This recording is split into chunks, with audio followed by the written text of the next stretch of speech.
ऋषि पंचमी। भाद्रपद माह की शुक्ल पक्ष की पंचमी को ऋषि पंचमी कहते हैं। यह व्रत जाने अनजाने हुए पापों के प्रक्षालन के लिए स्त्री पुरुष दोनों को करना चाहिए। व्रत करने वाले को गंगा नदी या किसी अन्य नदी अथवा तालाब में स्नान करना चाहिए। यदि यह संभव न हो तो घर पर ही पानी में गंगा जल मिलाकर स्नान कर लेना चाहिए। तत्पश्चात गोबर से लीपकर मिट्टी या तांबे का जल भरा कलश रखकर अष्टदल कमल बनावें। अरुंधति सहित सप्त ऋषियों का पूजन कर कथा सुने तथा ब्राह्मण को भोजन कराकर स्वयं भोजन करें। कथा। शीताश्व नाम के एक राजा ने एक बार ब्रह्मा जी से पूछा, पितामह, सब व्रतों में श्रेष्ठ और तुरंत फलदायक व्रत कौन सा है? उन्होंने कहा कि ऋषि पंचमी का व्रत सब व्रतों में श्रेष्ठ और पापों का नाश करने वाला है। ब्रह्मा जी ने कहा, विदर्भ देश में एक उतंक नामक सदाचारी ब्राह्मण रहता था। उसकी पत्नी सुशीला बड़ी पतिव्रता थी। उसके एक पुत्र और एक पुत्री थी।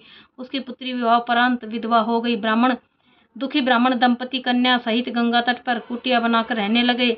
उतंक को समाधि में ज्ञात हुआ कि उसकी पुत्री पूर्व जन्म में रजस्वला होने पर भी बर्तनों को छू लेती थी।